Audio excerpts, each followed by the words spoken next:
Welcome to the conversation.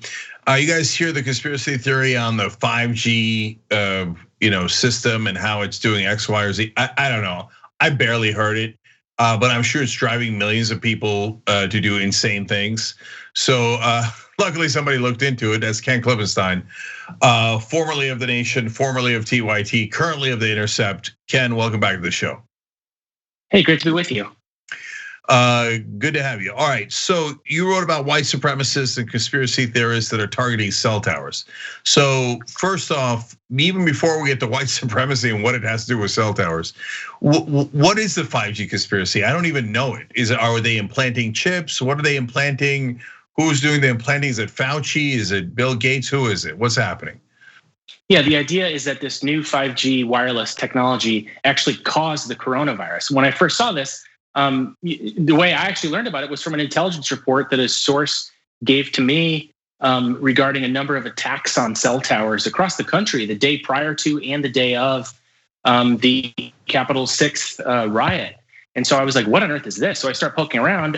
Another source gives to me an intelligence report from the New York Police Department's intelligence wing about essentially the same thing. And they said that sort of a general breakdown in the society and trust in institutions, in government, is leading people not just to think that these towers are somehow spreading the coronavirus, but that they need to be destroyed and able to stop it in order to stop it. And there have been some very sophisticated attempts to do exactly that, breaking into facilities, destroying the kind of, it gets complicated, but the cabling that runs these kinds of things. It's happened all over the country. It's happened all over Europe. I had no idea how widespread this was. Yeah. Okay, so before we get into the why the right wing thinks this, like as opposed to the left wing or the middle wing or what, there's so much insanity in the world.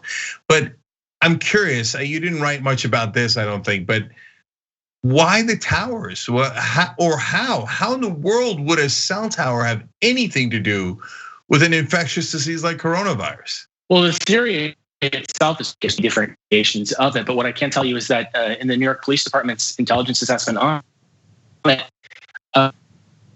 there you'd certainly say have been, let's say reactionary sort of tone or attitude. But then there's much more, explicitly reactionary in the white supremacists.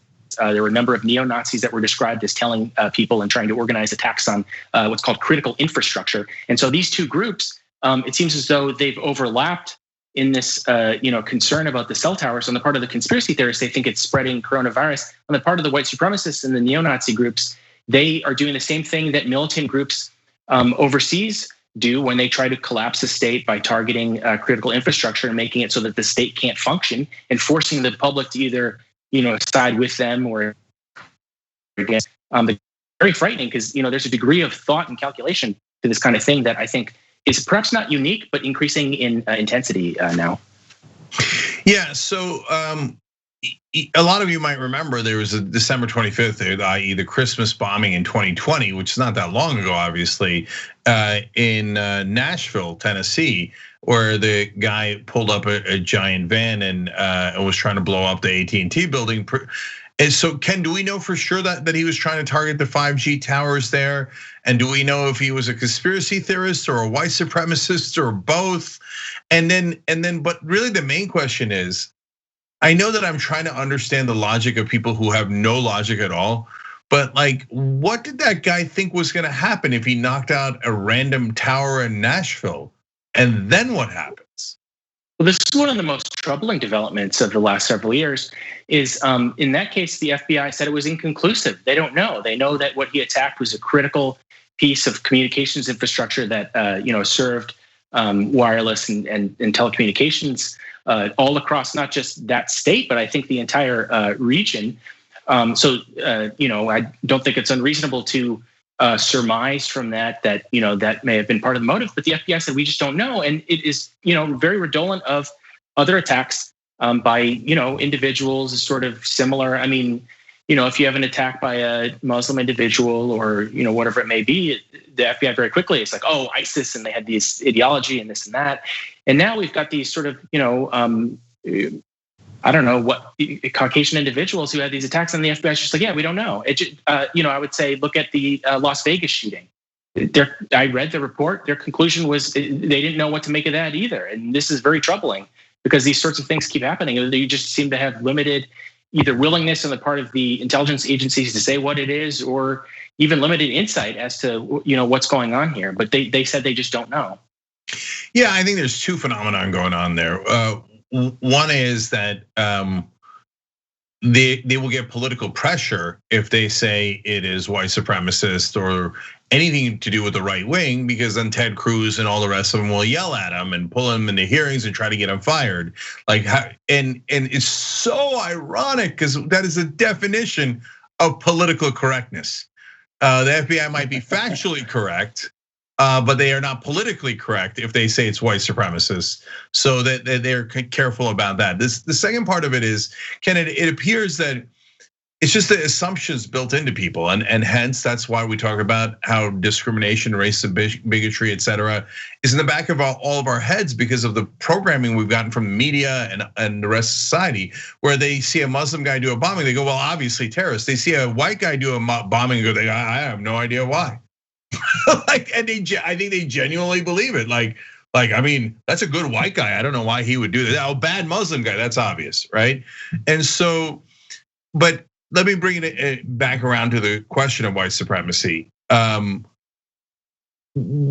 are the white so the white supremacists they're not in it for the coronavirus? Why are they targeting the 5G towers? Just because it's an infrastructure? Did they pick it out of a hat, or are they piggybacking on this conspiracy theory? What does white supremacy have to do with random cell towers? Yeah, these groups are very diffuse, and it's hard to pin down any one ideology. But there certainly is a lot. I think there is a fairly clear distinction between the sort of Dale Gribble kind of conspiracy theorists who, in the past, might have believed things that now you look at it, it's almost charming, like UFOs or Bigfoot or these kind of things that as a kid I sort of enjoyed playing around with. Now it's becoming more politicized, and I think that we're seeing more interaction between those two groups. I don't know if the far right white supremacist groups are using this for recruitment, but certainly their goals are more political in nature. I'm not saying they don't believe in conspiracy theories; they absolutely do. But it's less that. It seems to be more trying to effectuate a either collapse of the state, or many of them believe in what's called accelerationism, the idea that if you can accelerate the collapse of society, then we can bring about this white nation that we want, or ethno state that we want.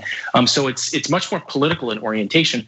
But they're increasingly becoming difficult to distinguish and overlapping more and more. So I think that distinction will break down going forward. Well, I mean, I'm going to take a silver lining out of this, which is that apparently the white supremacists are frustrated that they're not as in charge as they used to be. So, okay, we'll call that good news. But Ken, it almost feels like a larger, more modern version of a cross burning. Because even if you knock out the biggest cell tower in Nashville, it ain't gonna make a goddamn piece of difference, right? There's no way that makes a difference, right? But it feels like they wanna light the tower on fire just to be able to say we're here and we still wanna terrorize you.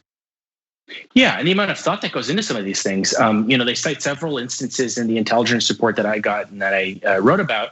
And you have people cutting holes into perimeter fences in order to get in there and be able to destroy the cabling that powers these kinds of things. I mean, and you had another guy fake an alibi that he worked for some government agency to be able to access it. This is a degree of planning that goes into these things that I think in the past, when you look at some of the, like I was saying before, the UFO guys, there wasn't that extent of sort of operational planning, and I think that's concerning in itself.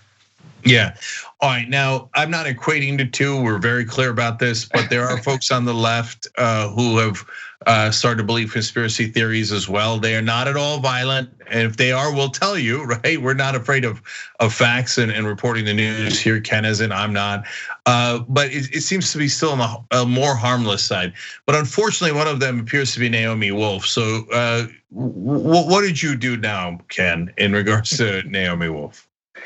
Well, she's been tweeting all of this anti-vax stuff, and it's sort of disappointing to see because she has this sort of cachet with the left in a way that a lot of these conspiracy theorists don't. I think that typically liberals seem to be very enthusiastic about science and individuals that are supposed to sort of be banner men for that, like Fauci, even to an extent that I'm sort of uncomfortable with. But in her case, she's posting all this stuff saying that vaccines are harming kids and these kind of things. And I was sort of upset by that. So I just as a way to kind of illustrate to people how poorly thought out these kind of ideologies tend to be, I sent her a gag quote that I had made using a male porn star, where I said he was dressed up as a doctor, one of the roles that he plays. And I put in that quote, the coronavirus, why do we need, or the vaccines, why do we need to make the case to people if they're so safe? Why do we need to persuade people to do it? And she tweeted it out almost immediately. And the point I'm trying to make here is that these folks don't think this stuff through. They'll just get something that agrees with this, ideology and just throw it out there without even looking into it. Yeah, guys, it doesn't matter where it comes from. Just do a little bit of research first, right? Just see what most of the scientists and doctors are saying. And we on the left have been saying for a long, long time, 99% of the world's scientists aren't lying about climate change. They're also not likely lying about vaccines or medicine. So Ken makes that point in a funny way with Naomi Wolf. But please do your own research and look at what actual scientists and doctors say. All right, Ken, appreciate it, brother. Thanks for coming on. Good to talk to you, Cenk. Thanks for watching The Young Turks. Really appreciate it. Another way to show support is through YouTube memberships. You'll get to interact with us more. There's live chat emojis, badges. You've got emojis of me, Anna, John, JR. So those are super fun. But you also get playback of our exclusive member-only shows and specials right after they air. So all of that, all you gotta do is click that join button right underneath the video. Thank you.